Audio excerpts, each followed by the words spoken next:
हमारे साथ बातचीत के लिए केंद्रीय मंत्री कैलाश चौधरी जी मौजूद हैं। हम उन्हीं से बात करते हैं। सर, जिस तरीके से आज पूरा विश्व भारत पहुंचा है और दिल्ली में महासम्मेलन G20 सम्मेलन, और वहां पर ऐलान हुआ, भारत के प्रधानमंत्री आए, मतलब सबकी छाती गदगद हो गई थी। क्या कहेंगे?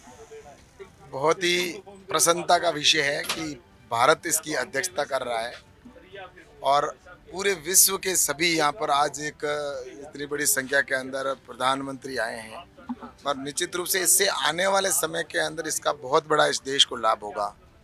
और बहुत इस यात्रा के अंदर आपने देखा होगा कि प्रधानमंत्री नरेंद्र मोदी जी ने इसको जिस तरह से G20 को लेके गए पूरे देश के अंदर सभी जगह पर, ये सिर्फ G20 एक दिल्ली या बॉम्बे का नहीं रहा।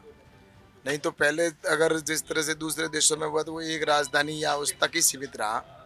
लेकिन नरेंद्र मोदी जी ने इस देश के सभी संभागों तक लगभग हर राज्य के अंदर एक एक दो जगह पर ऐसा G20 को लेकर गए, ताकि हमारी कला है, हमारी संस्कृति है और हमारा कल्चर वो सभी उस देश इस देश का वो देख सके। और इससे निश्चित रूप से आने वाले समय के अंदर लाभ होगा ही होगा। और मुझे धन्यवाद देना है प्रधानमंत्री जी को। ये सफलता प्रधानमंत्री का एक जो आज से एक साल पहले सोच थी और आज वो निश्चित रूप से सफलता की ओर पहुंचा है और पूरा भारत की तरफ अब देश विश्व देखने लगा है। और पहले आपको पता है कि भारत कहीं सदस्य के रूप में रहता था और दूसरे देशों के सामने ताकता था, लेकिन आज दुनिया भारत के सामने देख रही है और ये बदलता हुआ भारत है। और प्रेसिडेंट निश्चित प्रेसिडेंट बाइडेन का प्रधानमंत्री नरेंद्र मोदी को सलाम करना। मैंने कहा ना कि प्रधानमंत्री नरेंद्र मोदी जी के नेतृत्व में भारत की प्रतिष्ठा बहुत ऊपर तक पहुंची है। और निश्चित रूप से कई प्रधानमंत्री है जो उनसे ऑटोग्राफ मांगते हैं, कई प्रधानमंत्री है जो उनको बोस कहते हैं, कोई प्रधानमंत्री उनको सैल्यूट करते हैं, तो कोई चरण स्पर्श करते हैं। तो ये सारी चीज़ें जो हो रही है ये अभी अभी हो रहा है। पहले आपने कभी ऐसी चीज़ें नहीं देखी होगी, क्योंकि भारत विश्व गुरु था पहले, लेकिन बीच का कुछ कालखंड ऐसा रहा जिसके अंदर हमारा साहित्य, हमारा इतिहास जिस तरह से दब गया। लेकिन उसके बाद में जब भारत को आज़ादी मिली तो उसके बाद में भी यूपीए की सरकार या कांग्रेस की सरकार रही, उन्होंने इस बात के ऊपर ध्यान नहीं दिया कि भारत की प्रतिष्ठा कैसे बढ़ानी है, भारत का सम्मान विश्व में कैसे हो। उन्होंने तो आपने अभी देखा होगा जब यहाँ पर G20 चल रहा है तो इनके महाशय हैं जो बाहर दूसरे देशों के अंदर सैर करने गए और वो जाकर वहाँ पर जिस तरह से ये उसी की तलाश में रहते हैं कि कैसे भारत की छवि को धूमिल की जाए। यहाँ पर नरेंद्र मोदी जी देश की छवि को बढ़ा रहे हैं और वो कहीं न कहीं किसी देश के अंदर जाकर भारत की छवि और भारत के संविधान को वो धूमिल करने का काम करते हैं।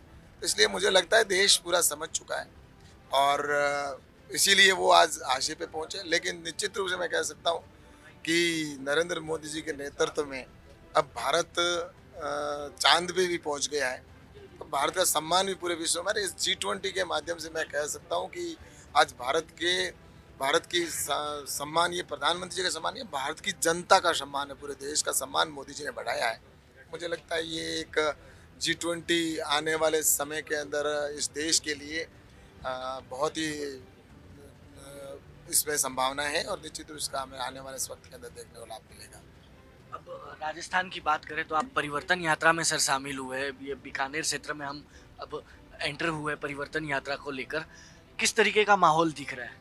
ऐसा है कि मैं पिछले 5 दिन से इस यात्रा के अंदर लगातार चल रहा हूँ और राजस्थान की जनता ने पहले तो जनता के आक्रोश को जिस तरह से इस सरकार ने देखा होगा, भारतीय जनता पार्टी ने सभी जगह जन आक्रोश रैलियां की और उसके बाद में ये परिवर्तन यात्रा।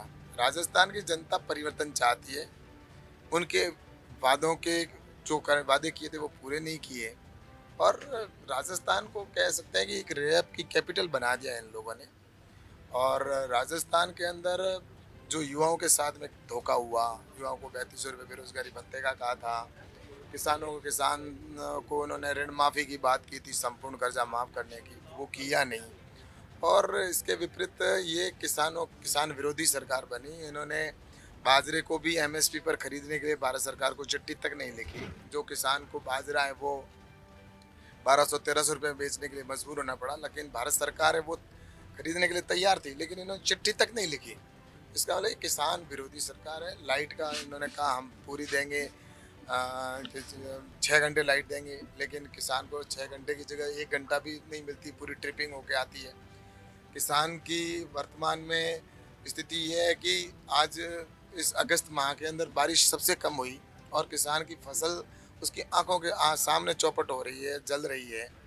और अब आवश्यकता है यहाँ पर किसानों की गिरदावरी हो, ताकि प्रधानमंत्री नरेंद्र मोदी जी की जो स्कीम है फसल बीमा योजना, उसका लाभ इनको मिल सके, किसानों को कि समय पर गिरदावरी हो जाए।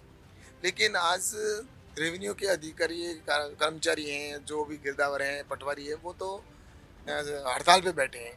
तो ये आने वाले समय में जब इसकी ये कंपनियों के साथ इनकी साठगांठ है, क्योंकि ये नहीं चाहते कि किसान को लाभ मिले और कंपनी इसका लाभ कंपनी को मिलेगा। तो इसलिए ये कंपनियों के साथ में जिस तरह से एक भ्रष्टाचार की बू आ रही है, और मैं कह सकता हूँ कि ये किसानों के साथ बड़ा खिलवाड़ है कि किसान की फसल का समय पे गिरदावरी की सीमा होती है, टाइम होता है, उसमें अगर नहीं करते हैं तो उसका नुकसान किसान को होता है। ये सरकार किसान विरोधी सरकार है आज।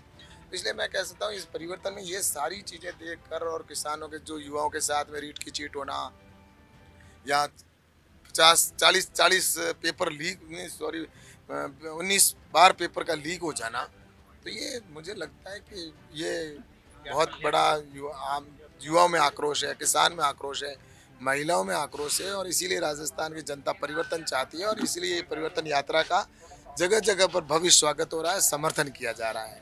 तो ये आप देख रहे हैं अभी भी बाहर जिस तरह से स्वागत के लिए भीड़ उमड़ रही है, या आप देख लीजिए यहाँ पर, तो ये सभी जो है, तो ये मैं कह सकता हूँ कि जनता आज इस राजस्थान में इस निकृष्ट, निकम्मी और महाभ्रष्ट सरकार को उखाड़ फेंकने का राजस्थान की जनता ने मानस बना लिया है। आखिरी सवाल सर, अशोक गहलोत चित्तौड़गढ़ में कहते हैं कि सरकार वापस रिपीट होते ही संतों को सबसे पहले शपथ समारोह में बुलाया जाएगा। ऐसा है कि इनको अब राम भी याद आएगा, संत भी याद आएंगे, लेकिन इनके मुखिया है वो आपने देखा होगा कि सनातन धर्म को भी वो एक तरह से, जिस व्यक्ति ने ये कहा कि सनातन धर्म है वो एक तरह से कोरोना है और ये समाप्त हो जाना चाहिए, उसका इनके मुखिया है वो समर्थन करते हैं।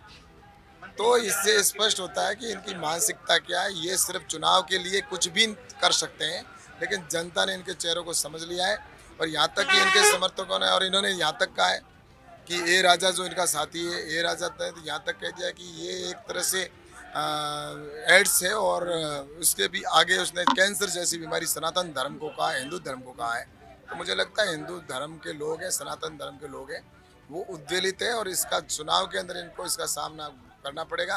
ये सिर्फ संतों का चुनाव के समय में नहीं, तो राहुल गांधी ने अपने शर्ट के ऊपर भी जनेऊ धारण करके और अपना हिंदुत्व का दिखाना चाहते हैं, लेकिन उनके अंदर कुछ नहीं है, हिंदुत्व है नहीं। धन्यवाद सर हमसे बातचीत करने के लिए। बीकानेर से कैमरा पर्सन सुजीत राठौड़ के साथ हितेन मिटलानी, इंडिया डेली लाइव।